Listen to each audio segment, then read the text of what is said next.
Good morning, everyone. We'll start with class 7, subject social science. We'll start again chapter 4, geography, that is our atmosphere. This is the second video of this chapter. In our previous video, we discussed about the composition of air and the importance of air. Today, we are going to discuss the structure of the atmosphere and the 5 layer of the atmosphere. So let us continue. The Earth's atmosphere has 5 layers. The layer become dense as we go higher. The lowest layer of the atmosphere is troposphere. So first we talk about troposphere. The lowest layer of the atmosphere is troposphere. It extends up to a height of 8 km at the pole and 15 km at the equator. The upper limit of the troposphere is called the tropopause. All weather phenomena occur in this layer. The air pressure reduces with increasing the height. The temperature goes down by 1 degree Celsius for every 165 meter of the height. This layer absorbs maximum heat radiated by the earth and makes the night warm. However, human activities have led to increase in the number of greenhouse gases which absorb more heat of the sun than required. The activities include the burning of fossil fuel, production of goods, use of air conditioner, etc. They increase the carbon footprint or the number of greenhouse gases emitted by an individual or an organization. And the second layer of the atmosphere is stratosphere. First we understand about stratosphere. Stratosphere extends up to 50 km from the Earth's surface.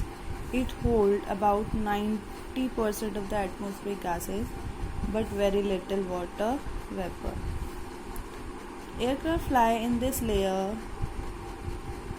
The ozone layer is found in the lower part of the stratosphere, which absorbs the UV radiation of the sun. That is why the part above the ozone layer is hotter. The upper limit of this layer is called stratopause. Next we talk about the mesosphere. Mesosphere extend up to 85 km from the Earth's surface. The gases in this layer are thick enough to slow down meteors, which get burned in this layer. The temperature reaches around -1 degree Celsius in the upper part of the near the mesopause. This results in freezing of the water vapor and formation of cloud in this part of the mesosphere. Next layer we have thermosphere. This layer extends up to 600 km from the Earth's surface.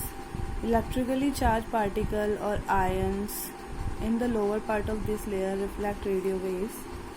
This makes wireless communication possible. That is why this layer is called ionosphere. Unlike the lower layers, the temperature increases with altitude due to proximity to the sun rays. Next layer we have the exosphere. The exosphere is the uppermost layer of the atmosphere that gradually merges into space. Human-made satellites orbit the Earth in this layer. This is the thinnest layer and mostly hydrogen and helium are found here. So next topic we have the atmospheric pressure. Air's weight thus extends an enormous amount of pressure on the surface of the Earth. This pressure exerting at any point on the Earth's surface by the overhead column of air is called atmospheric pressure. Air pressure like temperature decreases with the increasing height On heating, air expands and rises upward.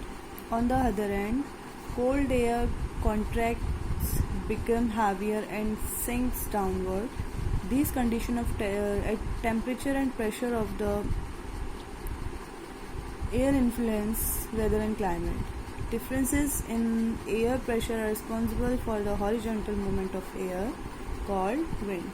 Winds do not blow in a straight line but get deflected, pushed away from their path as a result of Coriolis force, which is caused by the rotation of the earth. In the northern hemisphere, the wind deflects to the right, in the southern hemisphere to the left. Look at this major pressure belt of the world and the prevailing wind system.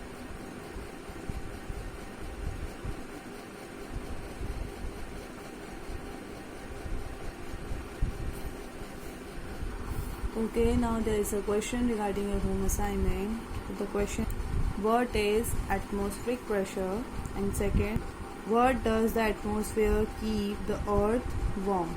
Thank you.